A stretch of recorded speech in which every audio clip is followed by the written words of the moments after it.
মারাত্মকভাবে ইতিহাসকে বিকৃত করা হচ্ছে। আসুন আপনাদের দেখাই একটা ভিডিও, তারপরেই কিছু বলছি। এই সুভাষ বসুর অন্ধ ভক্তগুলো কান খুলে শুনে রাখো। এই দ্বিতীয় বিশ্বযুদ্ধে যে হয়, এই দ্বিতীয় বিশ্বযুদ্ধে মানে দ্বিতীয় বিশ্বযুদ্ধের সময় এই তোমাদের যে সুভাষ বসু, ইনি কার পক্ষ নিয়ে যুদ্ধ করেছিলেন? জার্মান আর জাপানের পক্ষ নিয়ে না ব্রিটিশের পক্ষ নিয়ে? কোশ্চেনটা তোমাদের কাছে থাকলো, কমেন্ট বক্স খোলা আছে, বলে যাবেন। স্বাভাবিকভাবে নেতাজি সুভাষচন্দ্র বসু ভারতবর্ষকে ব্রিটিশ মুক্ত করার লক্ষ্যে ব্রিটিশ বিরোধী জার্মান, অর্থাৎ শত্রুর শত্রু আমার মিত্র, জার্মান এবং জাপানের সহযোগিতা নিয়েছিল। এখানে কোনো দ্বিধা দ্বন্দ্বের কিছু নেই। তিনি তো আর কোচবিহারের রাজাদের মতো ব্রিটিশদের দালালি করতেন না, ব্রিটিশদের বিতাড়িত করতে চেয়েছিলেন, যার কারণে তার লড়াই ইংরেজদের বিরুদ্ধে। এবং তিনি দ্বিতীয় বিশ্বযুদ্ধের সুযোগটা নিয়েছিলেন, কারণ দ্বিতীয় বিশ্বযুদ্ধে ইংরেজদের বিরুদ্ধে লড়াই করেছিল জার্মান এবং জাপান, এই সমস্ত দেশ। এবারে আসা যাক ওর আর একটি কথাতে। এই ব্রিটিশের রানী এলিজাবেথ দ্বিতীয় বিশ্বযুদ্ধের সময় আমাদের কুচবিহারের মহারাজা, তৎকালীন মহারাজা হিজ হাইনেস শ্রী শ্রী জগদীপেন্দ্র নারায়ণ ভূপ বাহাদুরের কাছে অনুরোধ করে যে মহারাজ, আপনি আমাদের দ্বিতীয় বিশ্বযুদ্ধে অংশগ্রহণ করার জন্য অনুরোধ করেছিলেন। তখন আমাদের মহারাজা জগদীপেন্দ্র নারায়ণ ভূপ বাহাদুর করুণ অনুরোধে, ব্রিটিশের রানী এলিজাবেথের করুণ অনুরোধে আলোচনা করে বলেন যে, ব্রিটিশের রানীকে বলেন, এলিজাবেথকে বলেন যে আমি আপনাদের দ্বিতীয় বিশ্বযুদ্ধে জয়লাভ করে দিব, তার বদলে এই ভারতবর্ষ থেকে ধরে যতগুলো বিশ্বের যতগুলো পরাধীন দেশ আছে সবগুলোকে আপনাকে স্বাধীন দিতে হবে। সেই কথায় ব্রিটিশের রানী এলিজাবেথ বলেছে, ঠিক আছে মহারাজা সাহেব। সেই কথা মেনে নিয়েছিলেন। তার জন্য আমাদের নারায়ণী সেনা দ্বিতীয় বিশ্বযুদ্ধে অংশগ্রহণ করে। মহারাজা জগদীপেন্দ্র নারায়ণ ভূপ বাহাদুরের ভাই কুমার ইন্দ্রজিৎ নারায়ণের নেতৃত্বে সেই আমার নারায়ণী সেনা অংশগ্রহণ করে অলৌকিক শক্তি দ্বারা দ্বিতীয় বিশ্বযুদ্ধ জয়লাভ করে দেয়। ভাই, তাহলে দ্বিতীয় বিশ্বযুদ্ধে জয়লাভ কে করে? ব্রিটিশ করে। আর ব্রিটিশের একমাত্র শত্রু ছিল নেতাজি সুভাষচন্দ্র বসু, তোমাদের সুভাষচন্দ্র বসু। যেমন করে জাপানের প্রধানমন্ত্রী হিদেকিতোজোকে ফাঁসি দেওয়া হয়, এই সুভাষচন্দ্র যদি বেঁচে থাকতো তাকেও ফাঁসি দিত।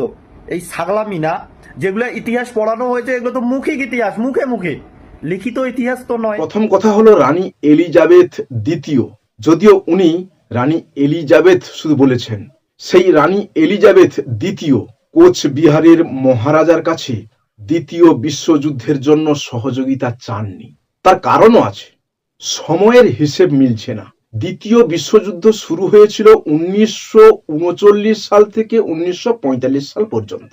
রানী এলিজাবেথ দ্বিতীয় 1952 সালে সিংহাসনে বসেন। তার মানে যুদ্ধের সময় তিনি সিংহাসনে ছিলেন না, যুদ্ধের সময় তার বয়স ছিল মাত্র 13 থেকে 14 বছর, তিনি রাজকুমারী ছিলেন। আর রানী এলিজাবেথ প্রথম, যদি উনি প্রথমের কথা বলে থাকেন তাহলে সে তো অনেক আগেকার কথা, 1558 থেকে 1603, দ্বিতীয় বিশ্বযুদ্ধ তখন কিন্তু হয়নি, তখন প্রথম রানী এলিজাবেথ ছিলেন। তবে এই দ্বিতীয় বিশ্বযুদ্ধের সময় ব্রিটেনের রাজা ছিলেন রানী এলিজাবেথ দ্বিতীয়র বাবা কিং জর্জ 6। আর এদিকে ওর কথা মতো কোচবিহারের মহারাজা জগদীপেন্দ্র নারায়ণ ছিলেন, এটা ঠিক কথা।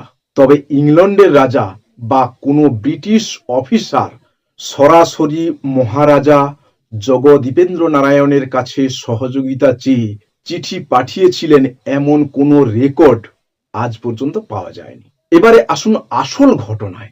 মহারাজা জগদীপেন্দ্র নারায়ণ দ্বিতীয় বিশ্বযুদ্ধে ব্রিটিশ আর্মির হয়ে সরাসরি লড়াই করেছিলেন, এটা ঠিক কথা, কারণ তিনি ইংরেজদের দালাল ছিলেন।